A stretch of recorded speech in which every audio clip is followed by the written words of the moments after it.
Muy buenas noches en este día martes. Estamos a ya más de la mitad del mes de julio, así que le damos la bienvenida a aquellos que nos están esperando del otro lado de la pantalla. Es un privilegio estar con ustedes en este tiempo llamado Conectado en las Escrituras. Y en un minutito más vamos a estar presentando a nuestro querido hermano Raúl Ferrer. Buenas noches, hermano, que está acompañándonos desde Argentina, ¿no? Desde Buenos Aires. Muy buenas noches. Es un gusto para mí poder estar con ustedes una vez más y compartir esta temática tan especial, tan buena. ¿Cómo está el clima por allá? ¿Cómo están pasando el Día del Amigo allá en Argentina? Bien, gracias. Bien, es un día frío, es pleno invierno, estamos en los días más fríos del año. Pero gracias a Dios muy bien. Muchas gracias. Qué lindo, hermano. Gracias ahí por estar con nosotros una vez más. Y también yo sé que tienes el canal, ¿no? Que estás haciendo también con diferentes charlas, mensajes. ¿Hay algunas recomendaciones que quisieras darnos? Bueno, en nuestro canal hay muchos videos y series de estudios para estudiar. El canal lo pueden buscar en el buscador de YouTube, se llama Raúl Ferrero. Y ahí usted tiene 72 videos, 72 son muchos, de Cristología, 30 videos de escatología bíblica, 21 videos de las doctrinas de salvación, también hay videos de hermenéutica, interpretación bíblica, así que hay mucho para estudiar. Y también hay videos cortos de temas varios. Qué bueno, hermano, pues ahí animamos a la audiencia que nos están siguiendo cada semana a que puedan unirse a este canal. Yo sé que va a ser de gran edificación. Y, hermano, yo sé que has tenido el privilegio de viajar a Israel en algunas oportunidades y has animado a otros. Y sé que esta charla que vamos a tener nos anima, ¿no? También a mirar cómo a través del Antiguo Testamento todos esos lugares son existentes, ¿no? Es clave todos los anuncios proféticos que anunciaron las dos venidas del Mesías a Jerusalén. Es clave estudiar la persona del Señor Jesucristo desde las profecías del Antiguo Testamento, claro que sí. Y he tenido el privilegio y el gusto de poder organizar varios tours a Israel y en esos tours tuvieron la gentileza de escucharme 9, 10 días los que van conmigo y uno aprende muchísimo. Cada año, cada vez que voy, aprendo, enseño, comunico, pero sigo aprendiendo más del trasfondo de la geografía, de la historia, de la arqueología. Cada año los judíos nos sorprenden con nuevos hallazgos arqueológicos y el idioma hebreo, uno sigue aprendiendo. En cuanto a arqueología, estoy esperando ir la próxima vez a Israel porque estuvieron 2 años sin gente y han trabajado mucho los arqueólogos, hay muchas cosas nuevas, han avanzado mucho en diversos temas. Así que se puede aprender y uno se prepara mejor para comunicar mejor las cosas, ¿no? Así que es un gusto. Qué bien, hermano. Gracias al Señor, ¿verdad? Por la vida tuya, que ha sido un ánimo para muchos en esos viajes, porque hemos visto ciertas imágenes y algún día, después de que todas estas cosas se normalicen en el mundo, estaremos tal vez acompañando ese lugar especial, ¿no? Estamos orando para ir el próximo mes de mayo, el año que viene, porque hace 2 años ya que suspendimos nuestros viajes. En la buena gracia del Señor veremos si podemos, como dicen los judíos, el año que viene en Jerusalén. Así es, sí, sí, sí. Y bueno, continuando con la charla de esta noche, yo sé que algunos están esperando, son 2 charlas que vamos a tener este día martes y el próximo martes por la noche. Entonces Sí. esperamos en el Señor que sea de bastante edificación y los que están recién entrando, hoy es el tema acerca de la historia del templo. Y voy a estar ayudando acá a mi hermano Raúl con también el PowerPoint, esperamos que sea de bendición la charla que vamos a tener. Bueno, Sí, iniciamos entonces, como les decía, esta temática que es el templo, su historia, la profecía bíblica y la reconstrucción, la próxima reconstrucción. Les decía recién un poquito de memoria en cuanto al templo y la historia y el futuro. Hay 6 instancias, ustedes pueden verlas allí. Número 1, el tabernáculo en el desierto. Desde Éxodo 25 al 40, allí Moisés lo hace construir. Número 2, bueno, el tabernáculo, lo llevan por todo el desierto, entran a la tierra prometida, les dije, y vamos a ver enseguidita, Josué lo edifica o lo levanta en Shiloh.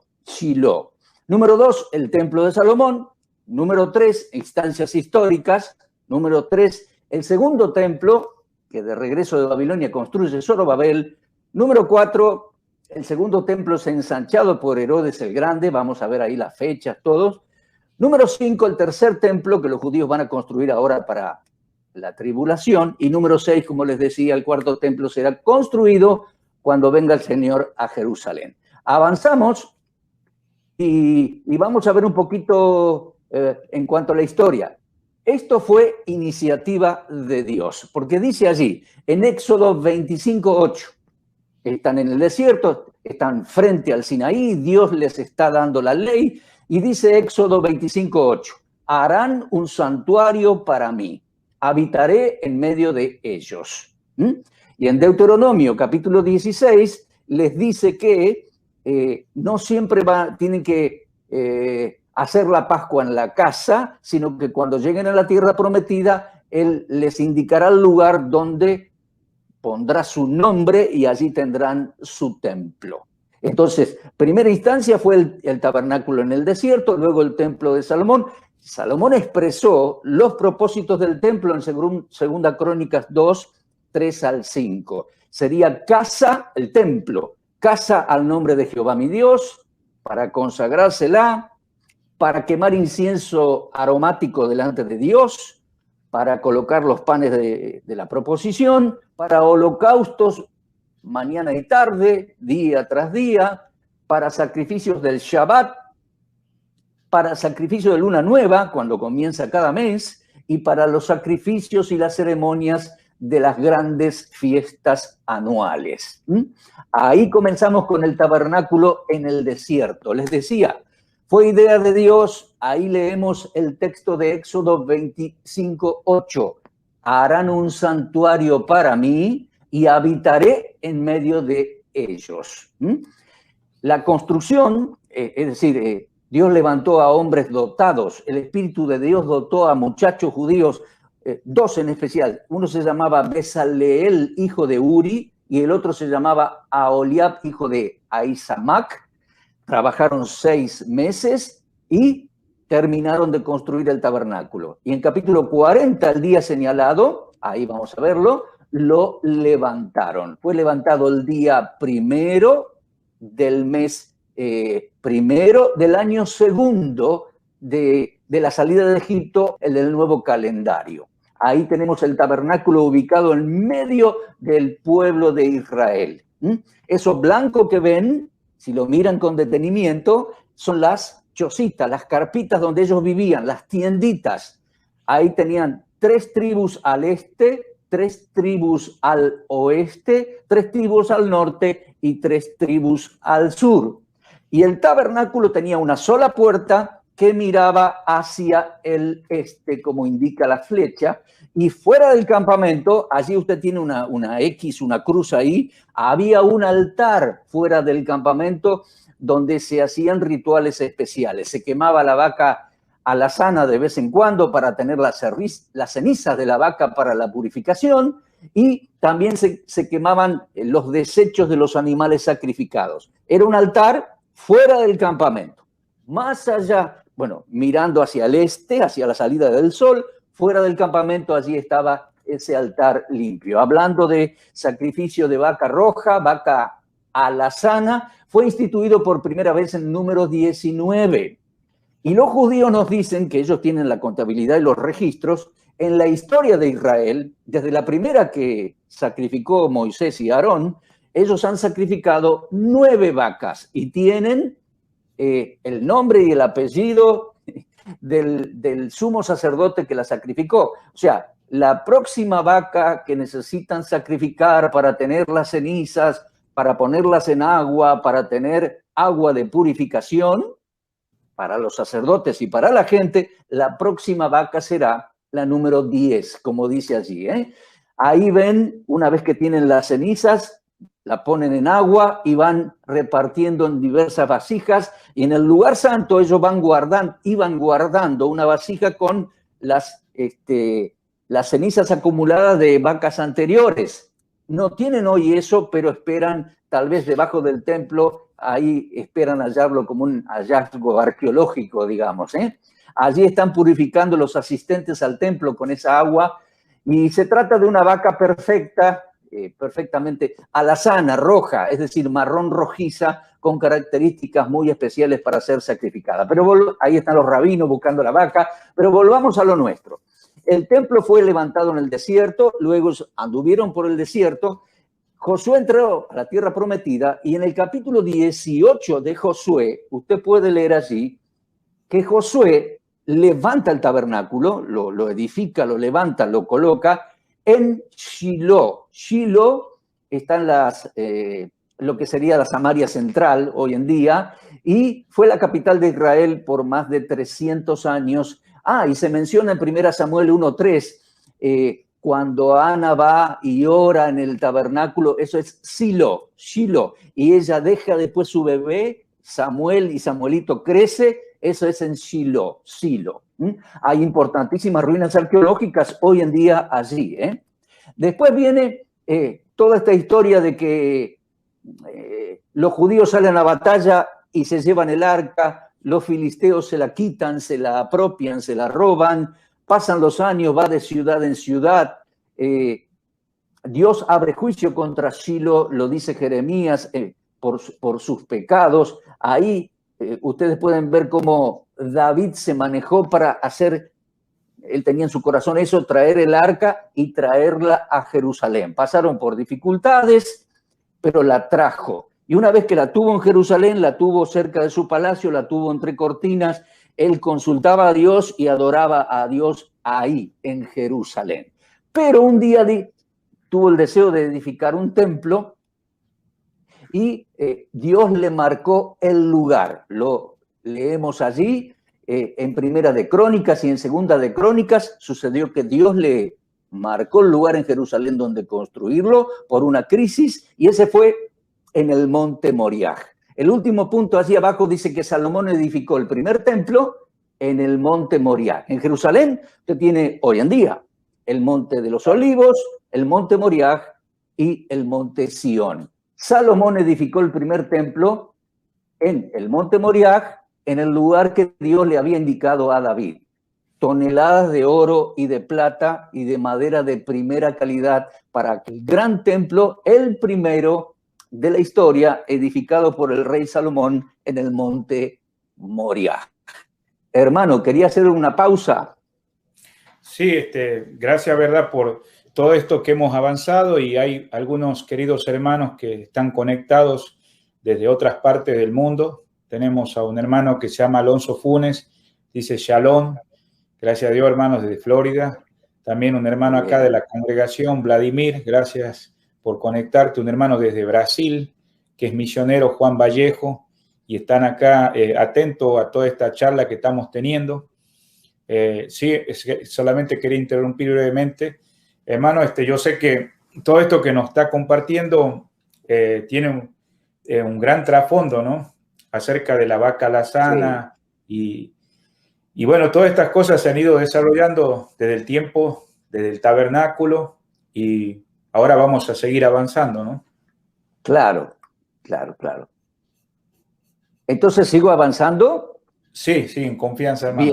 Bien, hermano. Entonces, ahí tenemos una nueva imagen, lo voy a poner en grande.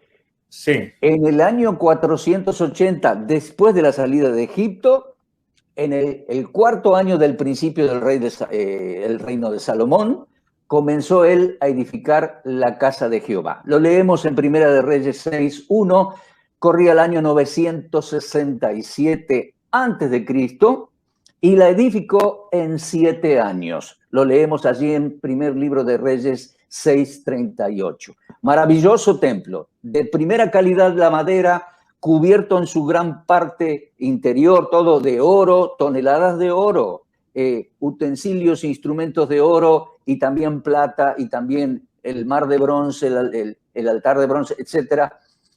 Una obra maravillosa para aquel tiempo. Allí vemos a Salomón, allí vemos a Salomón en la oración dedicatoria, a ver si puedo indicarlo con el puntero láser así, ahí rojito. Esta es una ilustración, ¿no? Sí. Yo estoy sacando esto de una página en internet, un sitio en internet que es el Instituto del Templo. Lo pueden buscar, hay videos, hay fotos. Aquí Salomón está dedicando el templo. Si se fijan aquí donde yo indico con el punto rojo, los sacerdotes están ingresando el arca que había traído su papá, ingresándola al lugar santísimo para dejarla allí donde siempre debe estar. Aquí está Salomón orando esa grandiosa oración de 2 Crónicas, capítulo 6, dedicando el templo para Dios. Y por supuesto esto es una ilustración, porque aquí a la derecha usted puede ver la bandera de Israel, pero eso corresponde a estos años, ¿no? A estos días, esta es la bandera de Israel. Entonces, este es el primer templo. Primer templo que duró unos 400 años, y por el pecado y por empecinarse en pecar los reyes y los sacerdotes, en segundo libro de Crónicas 36, leemos que los ejércitos de Nabucodonosor quemaron y destruyeron. Quemaron el templo y destruyeron Jerusalén. Como leemos en 2 Crónicas 36, quemaron la casa de Dios, rompieron el muro de Jerusalén y consumieron a fuego todos sus palacios. Eso fue en el año 586 antes de Cristo. Ahí tenemos otra imagen y leemos: los ejércitos de Nabucodonosor, rey de Babilonia, quemaron y destruyeron el templo casi 400 años después de que Salomón lo construyera. Lo hicieron el día 9 del mes llamado Ab. Los judíos dicen Tisha B'Av, 9º día del mes de Ab del año 586 antes de Cristo. Y les digo más, cada año los judíos lo recuerdan a este día con ayunos, con lloros, con oraciones y leyendo lamentaciones de Jeremías. Bien, avancemos.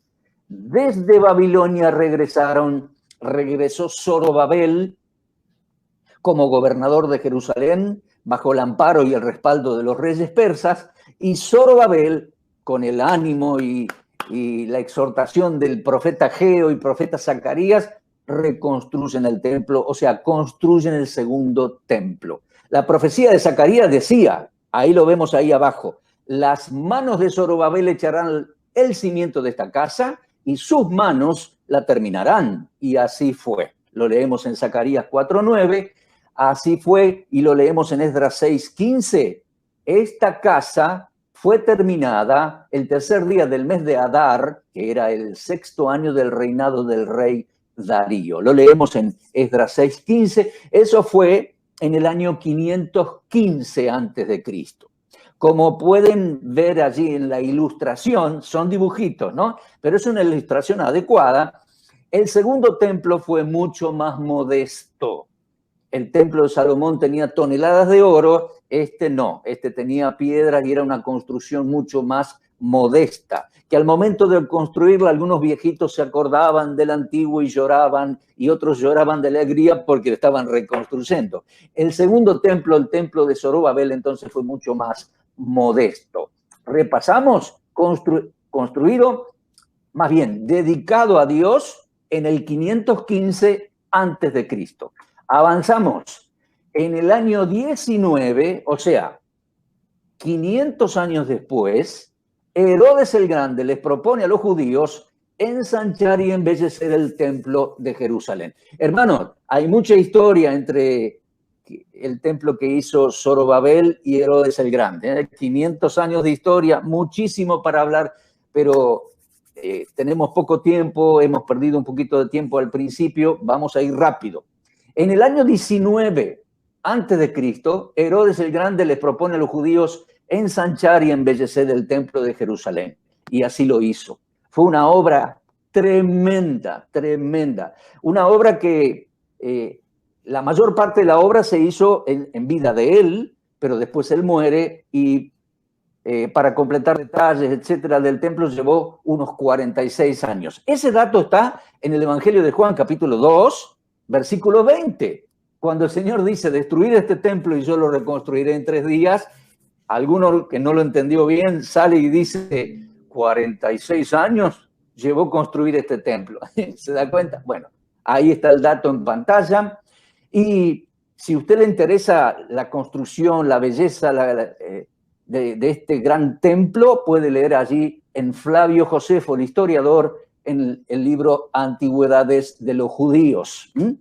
El templo realmente llegó a ser algo extraordinario, extraordinario. Él hizo una explanada rectangular de 600 metros de largo por 400 de ancho y ahí reedificó el templo de una manera maravillosa. Este lugar, conocido como la Basílica de las Columnas o el Pórtico Real, esto estaba del lado sur donde subían las escaleras por abajo, tenía 162 columnas, que para abrazar la columna se necesitaba 3 hombres agarrándose las manos, y cada columna era de una sola pieza de piedra. Era un espacio realmente extraordinario. Es este espacio. Luego venía el patio de los gentiles y el templo propiamente dicho sobre el monte Moriah. Realmente fue una obra espectacular, magnífica, la de Herodes, y les concedió a los judíos un templo tremendo que este es el templo de la vida del Señor Jesucristo. ¿Se da cuenta? Mire las dimensiones que tenía. Mire, tenía mucho oro, muchas piedras de muy buena calidad, excelentemente construido por los ingenieros romanos, los ingenieros de Herodes. Y la parte del templo tenía la misma configuración que el tabernáculo y el primer templo. En la parte del templo no se metieron los romanos. Herodes entrenó miles de sacerdotes y los sacerdotes construyeron el templo, lugar muy santo. Los romanos no entraban. Este lugar muy santo lo construyeron los sacerdotes. Una obra maravillosa, una obra realmente maravillosa. Este es el templo. Cuando María y José llevan el bebé Jesús a los 41 días, este es el templo. Este es el templo cuando a los 12 años de edad el Señor se queda unos días charlando de las Escrituras con los maestros de la ley. Este es el templo. Y este es el templo cuando el Señor de adulto, de 30 años para arriba, visitó cada año 3 veces al año, porque el varón judío, según Deuteronomio 16:16, estaba obligado por la ley a subir al templo 3 veces al año en las 3 fiestas principales: Pesaj o Pascua, Shavuot, o sea, la fiesta de Pentecostés, y luego tabernáculos, allá en otoño. Grandioso templo, coro de levitas, como puede ver ahí, y ahí están ejecutando los sacrificios los sacerdotes, y ahí están, vamos a mostrar un poquito de las 3 fiestas principales. Ahí están asando el cordero de Pascua, que tenían que asarlo, una vez sacrificado, asarlo sin quebrarle huesito ninguno. Ahí está en familia la fiesta de Pascuas. Todos comían, toda la familia participaba, y el niño o un niño se paraba para hacer preguntas, como está escrito en el libro de Éxodo. Un niño preguntaba: ¿qué es el rito este? ¿Por qué las hierbas amargas? ¿Por qué panes sin levadura? Etcétera, etcétera. Ahí está el niño preguntando. Eso estaba previsto por la ley para fines didácticos. Cada año se recordaba, se comía y se hacía todo este procedimiento didáctico. Segunda fiesta, a los 50 días, la fiesta de las cosechas. Los judíos llevaban sus frutas, sus cereales al templo y festejaban que a los 50 días de salir de Egipto, Dios les dio la ley. Ahí están las presentaciones de las frutas, los cereales, la fiesta de Pentecostés. La tercera fiesta importante es ahí por los días de septiembre, son los días del otoño en Israel. Era la fiesta de las trompetas, el día del perdón y la fiesta de tabernáculos. La imagen que vemos es la fiesta del día del Yom Kippur, el día del perdón. Allí el sumo sacerdote iba a sacrificar 2 machos cabríos. Sorteaba, ahí tiene la mano en alto sorteando, porque uno iba a ser sacrificado y la sangre de ese iba a ser llevado al lugar santísimo. volvía el sacerdote y se iba a encargar de enviar al otro hacia afuera. Porque el altar fuera del campamento en Jerusalén estaba mirando hacia la salida del sol sobre el Monte de los Olivos. Entonces, el otro macho cabrío, cargando el pecado de Israel, a ver, no lo tengo allí, pero el sumo sacerdote colocaba las manos sobre el macho cabrío, sobre la cabeza, confesaba los pecados de Israel y ese era enviado a Azazel, es decir, era para el despacho, para ser despachado, para ser enviado más allá del altar fuera del campamento. En Jerusalén lo enviaban por un puente que había hacia el Monte de los Olivos y del Monte de los Olivos hacia atrás, desierto de Judea, y los que llevaban, los sacerdotes auxiliares que llevaban el animal tenían que asegurarse de que el animal no volviera, porque se llevaba los pecados de Israel. Ahí lo vemos, el sacerdote auxiliar va llevando el macho cabrío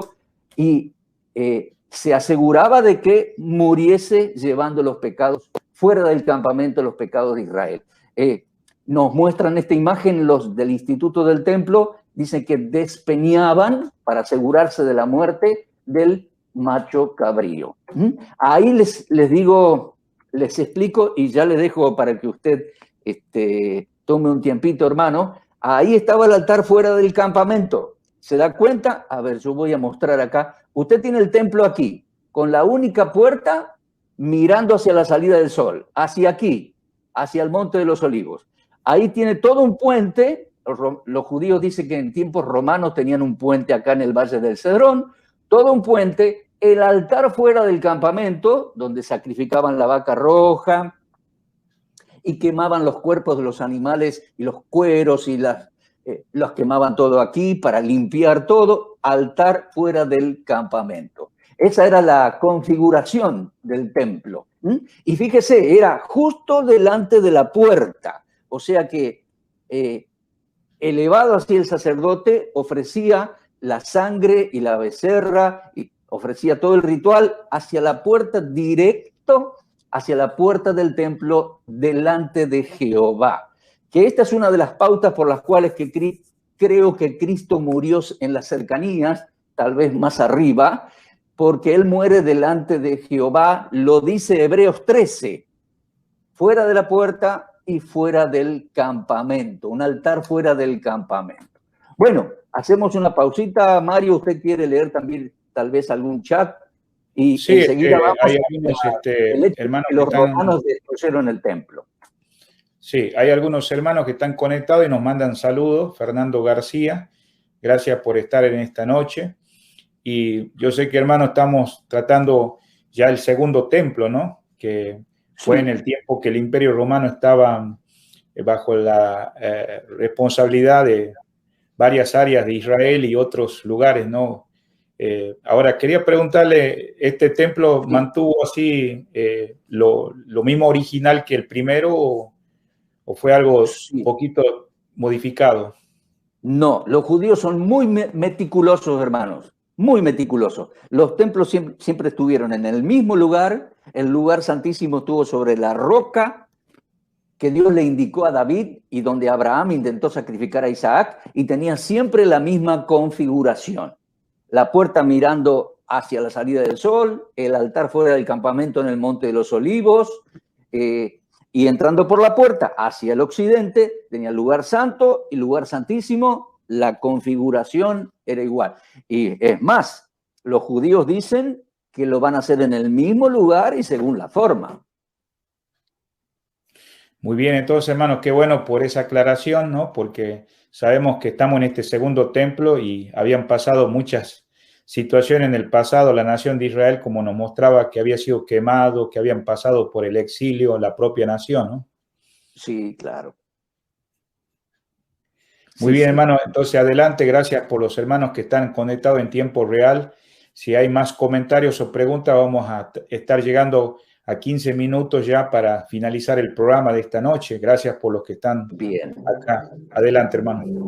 Bien, este templo era una maravilla. Realmente, hermano, si no lo hubieran destruido a propósito, estaría en pie hoy, porque Herodes lo hizo construir con piedras gigantescas y métodos de construcción y a ver, fundamentos y rocas gigantescas, estaría en pie hoy.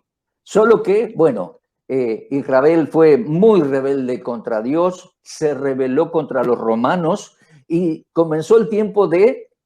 O sea, este fue el templo que tuvo el Señor, se lo vuelvo a decir, ¿no? Desde bebé hasta que dijo, vuestra casa os queda vacía, no me veréis hasta el día que digáis, bendito el que vuelve. Este es el templo y el Señor se va. ¿Se da cuenta? Eso fue por el año 30 y algo. Bien, 30 y algo de años después comienzan las guerras judías. Las guerras, lo narra Flavio Josefo, de los judíos contra los romanos. Pelearon años 66, 67, 68, 69, 70. 69 y 70 los romanos rodean Jerusalén y empiezan a destruir los muros, a destruir la fortaleza de Antonia, destruyen el templo, destruyen y queman y matan y matan y matan. Ahí llevó años, pero fue un proceso irreversible. Fue tremenda esa destrucción. Según Flavio Josefo, hermanos, los romanos, al destruir Jerusalén y el templo y quemar todo, matar, no quedó piedra sobre piedra tal cual dijo el Señor, porque los romanos hacían palanca para robarse el oro, para robarse cosas preciosas. En todo ese proceso que duró meses de matanza, fue terrible. Según Flavio Josefo, los romanos mataron 1.100.000 judíos.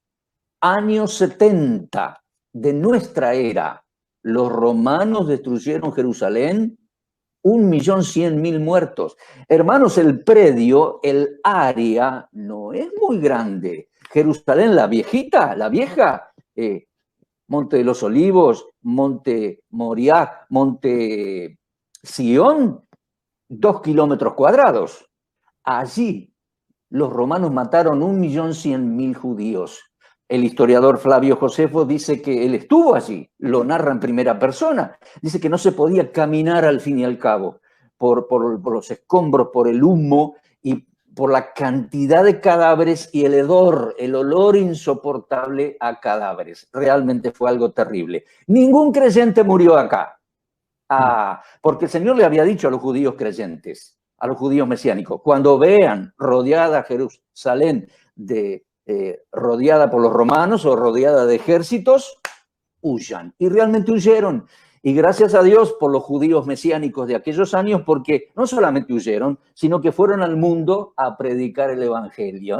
Los apóstoles a la cabeza de todo ese movimiento. Bien. Ahí vemos imágenes de la destrucción de aquel templo, quemaron y lo fueron devastando, destruyendo todo.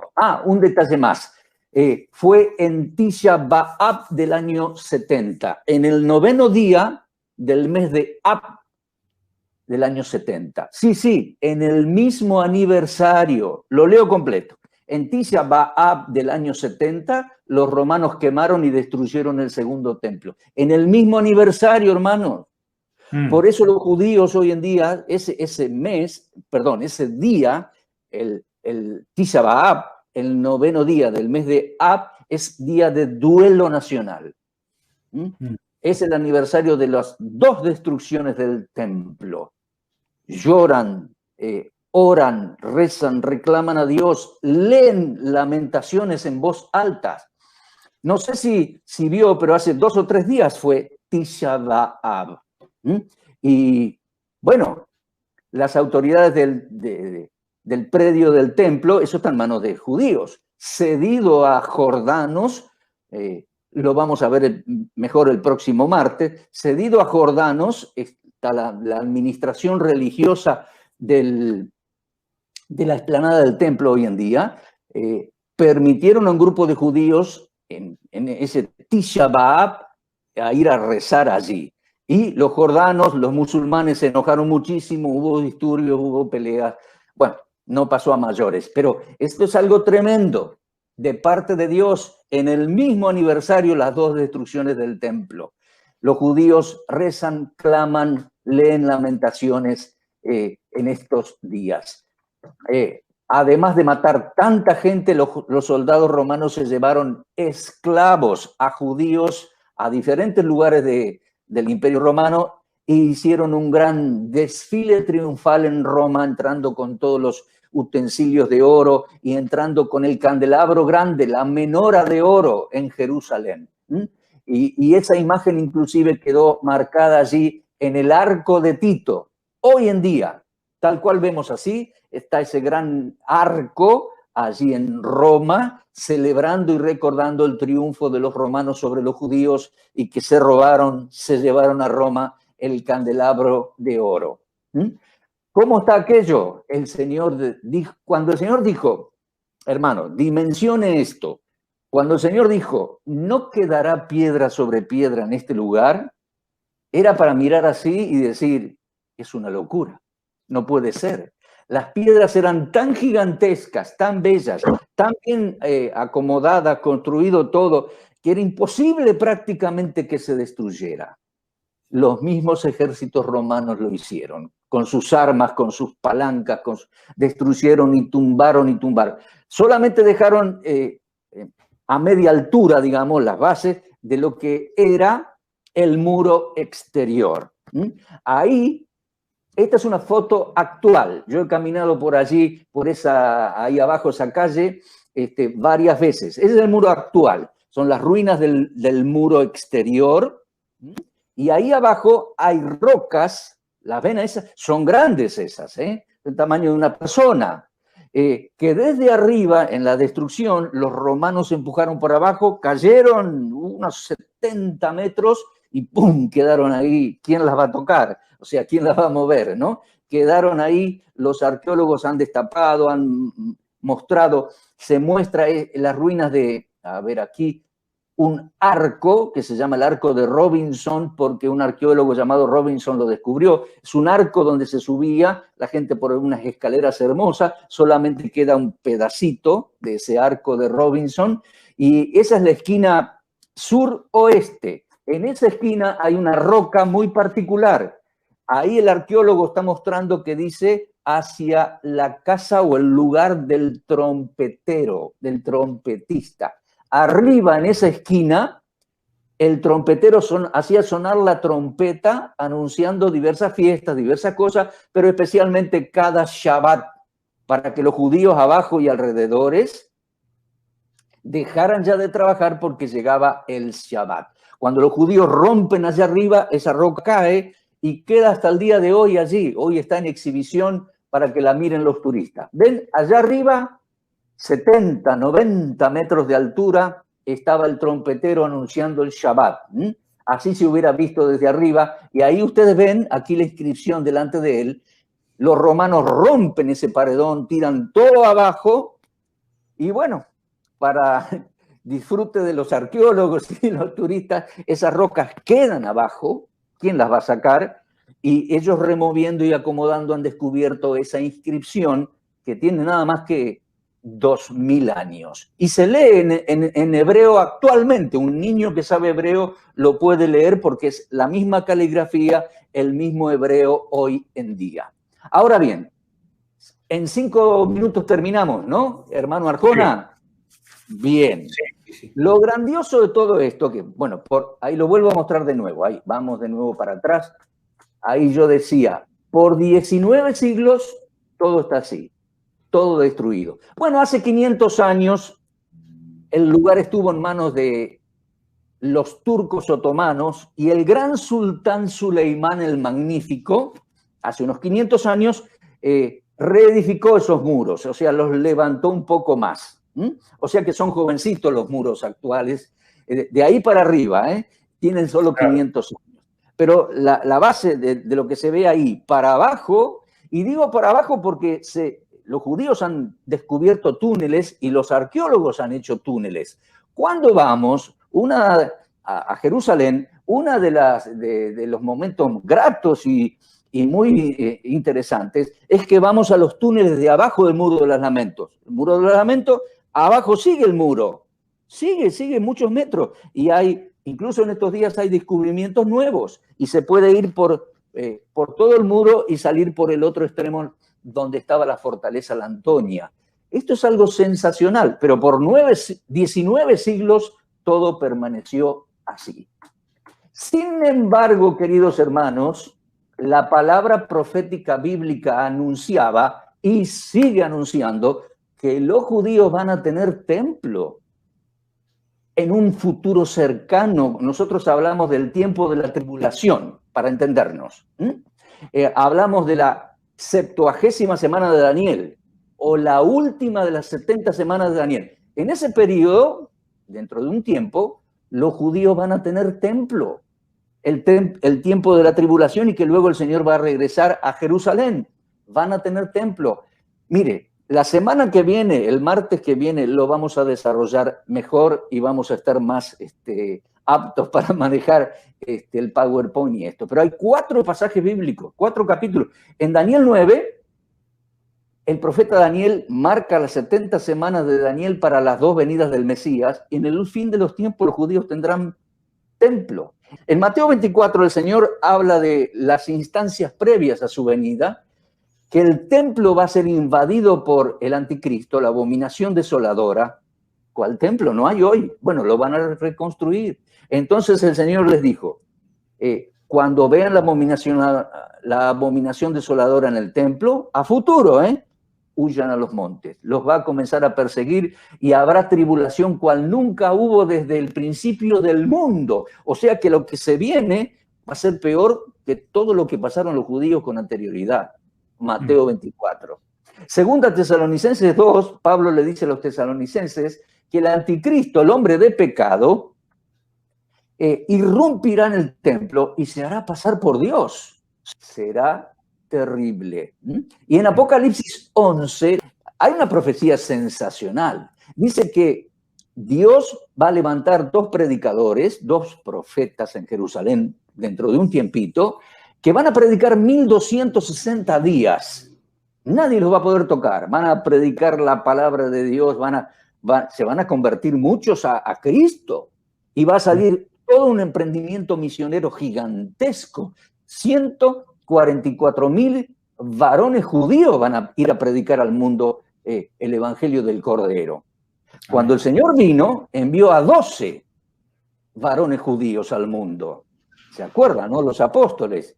En esta situación próxima va a haber 12 por 12.000, es decir, 12.000 de cada una de las 12 tribus de Israel que van a evangelizar el mundo de una manera apresurada porque el tiempo y la gran tribulación va a ser breve y muy corto y muy fuerte, muy, muy fuerte. Apocalipsis 11, el anticristo los va a matar después del día 1260, los va a matar, va a dejar allí los cuerpos tirados en la plaza del muro. La plaza de Jerusalén hoy se llama plaza el sector del muro de los lamentos, el Cotel, está el muro ahí, hay todo un espacio abierto, eso se llama plaza, probablemente sea ahí. Y al 4.º día, todas las cámaras del mundo van a estar tomando allí y muchos turistas con teléfonos, vio que ahora todos toman videitos. Dios va a levantar de los muertos a estos 2 muchachos, los va a elevar en una nube y hará temblar Jerusalén con un enorme terremoto y van a morir 7.000 personas. Ahora, todo esto en medio del templo, porque dice Apocalipsis 11 que Dios viene con un ángel con una vara, mide el templo y el patio de los gentiles se lo dejará a los gentiles, a los musulmanes que están al lado hoy en día, mire usted. O sea que varios pasajes bíblicos van anunciando que en el fin de los tiempos los judíos tendrán templo otra vez. Era algo absolutamente improbable, porque por mucho tiempo Jerusalén estuvo abandonada, la tierra de Israel hecha un desierto y una desolación, los judíos no estaban ahí, volvieron a ser nación, volvieron a tener Jerusalén y tienen avanzados planes para reconstruir el templo o construir el tercero, como ellos dicen. Y es un emprendimiento gigantesco, hermano. Tienen que entrenar miles de sacerdotes, preparar sacrificios, preparar instrumentos musicales, todo el edificio, toneladas de oro. que están preparando, es gigantesco.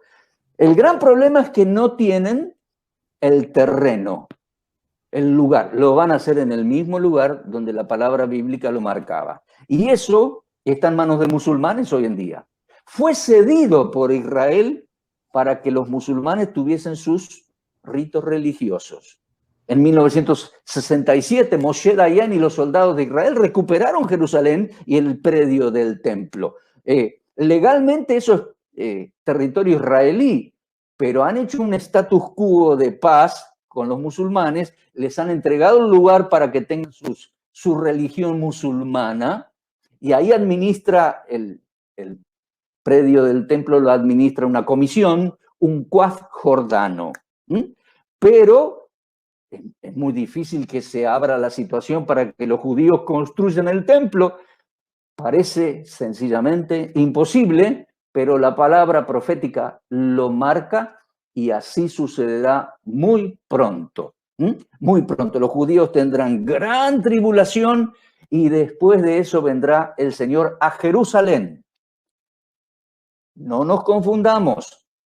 Muy pronto está el Señor a venir a buscarnos a nosotros, porque el arrebatamiento de la iglesia sucederá antes de todo esto, antes de la tribulación. Así que, historia, profecía, y no se pierda el próximo episodio, el próximo martes. Vamos a ver cómo los judíos se están preparando para la reconstrucción del templo. Varias veces allí en el barrio judío he ido al Instituto del Templo. Allí nos muestran y nos explican maquetas, fotos, videos, utensilios, altar, ropa de sacerdotes. Nos pasan los videos, están en avanzados preparativos. El tiempo del fin se acerca. Tenemos que apreciar la palabra profética bíblica, anunciar al Señor mientras estamos todavía a tiempo. El fin de los tiempos se acerca. Muchas gracias, hermano Raúl. Qué bendición, hemos sido enriquecidos en esta noche. La verdad que tenemos una esperanza y también las profecías se cumplen al pie de la letra, ¿no? Como acabamos de escuchar, lo que ya se viene hablando, ¿no? A través de este tema histórico y también profético. Bueno, quisiera nomás dar algunos comentarios de hermanos que han estado finalizando acá el programa desde Brasil. Juan Vallejo dice que ha sido de mucha bendición. Un hermano de México que estuvo conectado todo el tiempo dice, muy interesante entender y comprender los tiempos, las señales que estamos viviendo. Gracias, hermano Raúl, por esta explicación. Y solamente tiene una duda, tal vez no la vamos a responder, pero en una de esas la próxima semana dice, ¿por qué el muro está largo para abajo y hay túneles? ¿Cuál es la función de ellos? Bueno, porque así lo hizo Herodes, era gigantesco. Ahora está para abajo porque muchas piedras cayeron allí y se rellenó el lugar. ¿Se da cuenta? Porque pasaron siglos ahí de destrucción y de edificación. Lo explicamos más el martes que viene. Así es. Y bueno, otro hermano que también está conectado desde Buenos Aires y dice, gracias, hermano Raúl, muy didáctico. Me sentí como si estuviera ahí. Como me gustaría estar en algún tour por Israel. Ahí, ¿Cómo no? y el saludo de Buenos Aires, ¿no? Bueno, pronto, hermano, vamos a ir para esos lados, ¿no? También José Bobrén desde Puerto Rico, el hermano anda visitando la isla y va a estar repasando esta grabación, hermano, porque se ve que ha sido de mucha ayuda. Un pastor desde Bradenton, Florida, el hermano Abraham y Ana Aguilar, saludos, hermanos. Y también gracias. Un hermano que está pastoreando en la zona de Tampa, Florida, Juan Alvarado, dice, estamos viviendo en tiempos proféticos. Bueno, hermanos, claro, estamos finalizando el programa en esta noche y muchas gracias, hermano Raúl. Estamos anticipados entonces a la próxima semana para que se conecten, compartan este video con seres queridos, porque esto también anticipa lo que nos habló de la construcción del tercer templo, la venida de nuestro Señor Jesucristo en cualquier momento, ¿no? Por nosotros sí, por nosotros exactamente. Sí. El Señor Amén. Viene prontito. Exactamente. Gracias, hermano, por esa esperanza. Y el Señor Amén. Les bendiga en esta noche. Esperamos verle la próxima semana. Hermano Raúl, Amén. Saludo a la hermana. Que tenga una gracias. Buena semana ahí. Que el Señor le bendiga abundantemente, hermano. Y gracias, hermano, gracias por haberme invitado. Gracias por por permitirme compartir con ustedes. Nos vemos el próximo martes, si Dios quiere. ¿Cómo no? Buenas noches, hermanos. Nos despedimos y no se olviden que el próximo mes tenemos el primer año de aniversario en Conectados en las Escrituras. Que el Señor les bendiga abundantemente. Hasta la próxima. Chao.